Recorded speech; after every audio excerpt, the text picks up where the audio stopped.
Salat jemaah rahmatullah di surat Yasin ayat 77 sampai 80 disampaikan. Dan apakah manusia tidak memperhatikan bahwa kami menciptakannya dari setetes air mani, maka tiba-tiba dia menjadi musuh yang nyata. Dan dia membuat perumpamaan bagi kami dan dia lupa kepada kejadiannya. Dia berkata, siapakah yang dapat menghidupkan tulang belulang yang telah hancur luluh? Katakanlah Muhammad, ia akan dihidupkan oleh Rabb yang menciptakannya pada kali yang pertama. Dan dia maha mengetahui tentang segala makhluk, yaitu Rabb yang menjadikan untukmu api dari kayu yang hijau. Maka tiba-tiba kamu menyalakan api dari kayu itu. Akhir dari surat Yasin ini mengisahkan tentang seorang yang bernama Al-As bin Wa'il.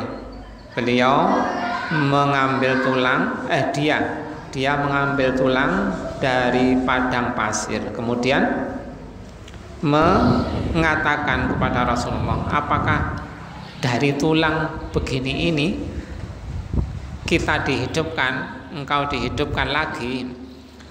Nah, begitu itu dijawab oleh Rasulullah SAW, iya. Kalau orang lain dikatakan kepada dia, Rasulullah mengatakan na'am, yumitukallahu ta'ala summa yab'atsuka summa yahsyuruka ilan nar.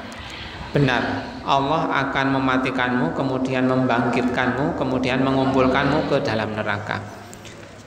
Banyak orang yang meragukan akan adanya dibangkitkannya lagi. Penduduk kubur itu dibangkitkan lagi, itu banyak yang meragukan. Wong sudah jadi tulang belulang, sudah berserakan, ada yang dibakar, disebarkan ke banyak tempat, ada yang kecelakaan, nggak ketemu jasadnya, mungkin sudah hancur, dimakan ikan, dimakan apa, hilang, kok bisa dibangkitkan lagi, terus dimintai pertanggungjawaban dari perbuatan yang dulu-dulu di dunia ini. Nah, itu banyak ternyata yang tidak percaya kepada itu. Karena nggak percaya, mereka menjadi musuhnya Allah yang nyata. Padahal Allah menciptakan mereka, kita ini dari setetes air yang sangat hina. Dari setetes air yang hina itu bisa menjadi orang seganteng kita ini, secantik saudara kita itu kan juga mustahil. Ya bisa, Allah menciptakan dari yang nggak ada menjadi ada, itu bisa. Kalau menciptakan ulang dari yang dulunya ada terus nggak ada, diadakan lagi, ya lebih mudah sebenarnya begitu. Secara akal sehat itu lebih mudah menciptakan untuk yang kedua, ketiga kalinya dibanding menciptakan untuk yang pertama kalinya. Dia membuat perumpamaan bagi kami, dia lupa kepada kejadiannya. Kejadiannya dulu dia nggak ada menjadi ada. Dia dulu awalnya dari setetes air hina, terus menjadi orang yang ganteng, yang terkenal, yang kaya begini ini, lupa akan asalnya. Dan itu diperingatkan oleh Allah di surat Yasin yang mungkin sering kita baca, tetapi mungkin juga kita jarang yang memahami, yang mengerti apa yang kita baca itu. Nah, dalam kesempatan ini kita mencoba untuk mengkaji, memahami apa sih yang kita baca, sering-sering kita baca itu apa sih maksudnya. Nah, di akhir surat Yasin ini disampaikan kisah seseorang yang meragukan akan adanya hari berbangkit.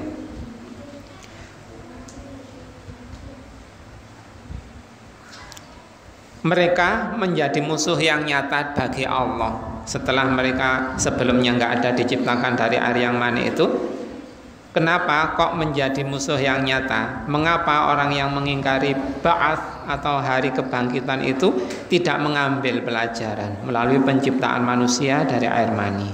Jika diciptakan pada permulaan demikian mudah bagi Allah, apalagi penciptaan ulang. Hal ini sebagaimana firman Allah, bukankah kami menciptakan kamu dari air yang hina, lalu kami meletakkannya dalam tempat yang kokoh hingga waktu yang ditentukan. Air yang hina itu ditempatkan di tempat yang sangat kokoh, yang terjaga, sehingga bisa hidup. Kalau telurnya ayam itu dibekali makan oleh Allah selama 21 hari di dalam telur. Selama dierami induknya, makannya ya di situ itu, dari telur yang ada itu sumber makanannya. Nah, begitu itu Allah mampu, bisa. Dan kita diletakkan di tempat yang kokoh di rahim ibu kita selama 9 bulan, sekitar 9 bulan. Nah, begitu itu kita diproses oleh Allah dalam kandungan itu, dari yang setetes air itu menjadi segumpal darah, menjadi seonggok daging, menjadi jasad yang ada tulang belulangnya, ada alat pernafasannya dan lain-lain. Itu semua ditentukan, ditakdirkan oleh Allah, dan itu banyak orang yang lupa. Dalam kesempatan ini kita membacakan surat Yasin ini agar kita ingat kembali proses penciptaan yang dilakukan oleh Allah untuk kita itu. Nah, ini disampaikan oleh Allah dalam surat Al-Mursalat ayat 20 sampai 22. Zat yang menciptakan manusia dari air yang hina itu tentulah berkuasa untuk membangkitkan kita setelah mati kita.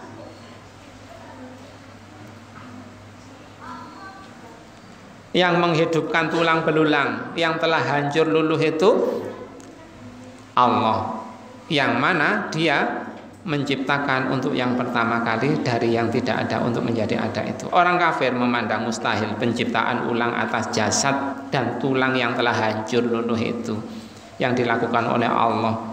Padahal Allah memiliki kekuasaan yang besar, pencipta langit dan bumi. Jangankan menciptakan, membuat lagi tulang-tulang yang hancur itu menjadi utuh kembali, menjadi jasad yang utuh kembali. Langit dan bumi dulunya nggak ada, diciptakan oleh Allah menjadi ada.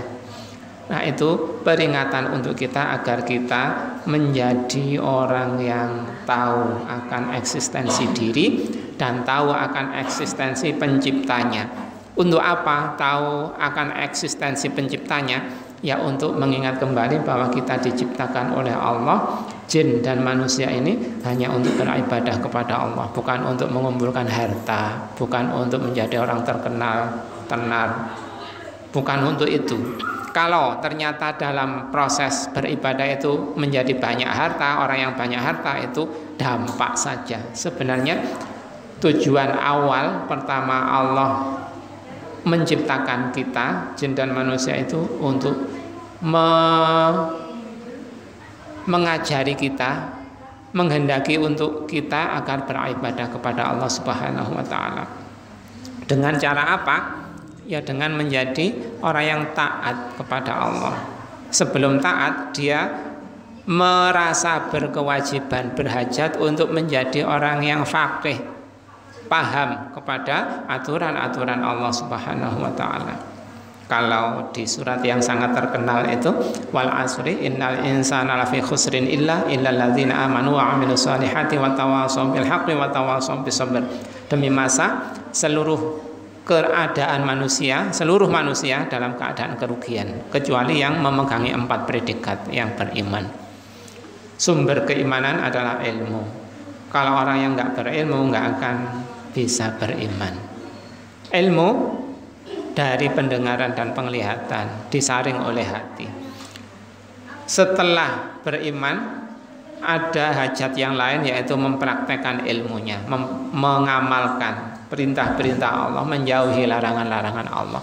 Itu semua nggak mungkin dilakukan kalau kita nggak tahu hukum-hukum Allah, kita nggak tahu fikih, nggak tahu Al-Quran, nggak tahu hadis. Insya Allah mustahil kita akan bisa menjalankan itu.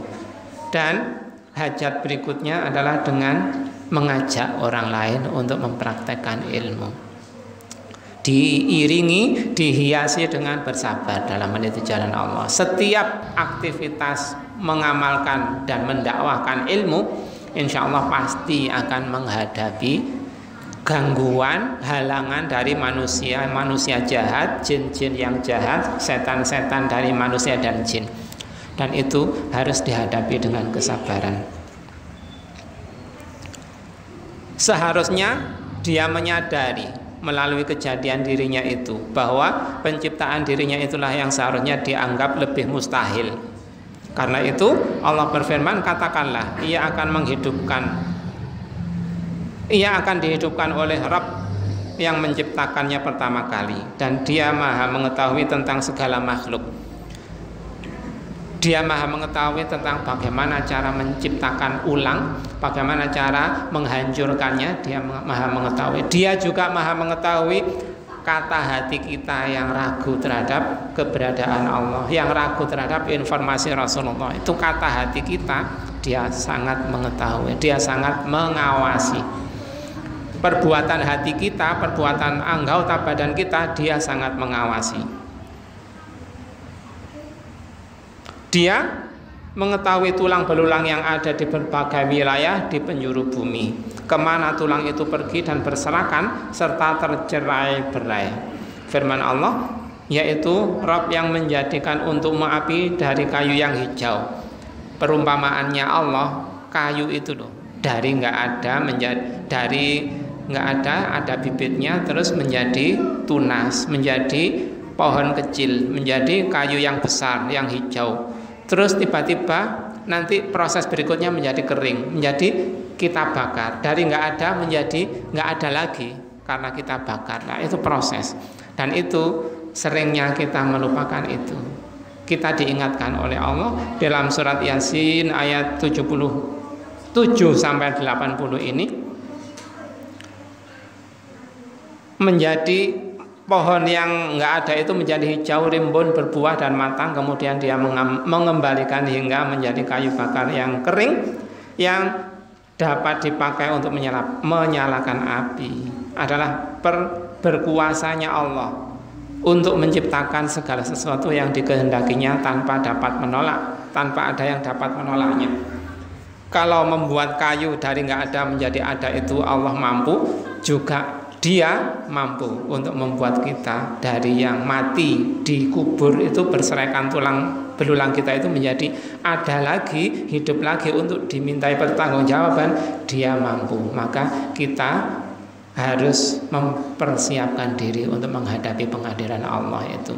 Kalau kita menjadi takmir, menjadi RT, suka adigang, adigung, adiguno, menjadi presiden, suka menyelewengkan kekuasaan, kayak Fir'aun itu menyelewengkan kekuasaan, memaksa kehendaknya kepada Bani Israel dan orang-orang yang berseberangan politik dengan dia akan dibalas oleh Allah di akhirat nanti. Sebelumnya seringnya di dunia juga dibalas oleh Allah. Nah itu semua kita harus mengingat kembali dalam kesempatan khutbah yang sangat singkat ini. Kita membacakan surat Yasin yang akhir-akhir ini, kita ingat kembali eksistensi keberadaan kita di dunia ini, yaitu untuk beribadah kepada Allah Subhanahu wa ta'ala, untuk taat, tunduk, cinta, ikut kepadanya.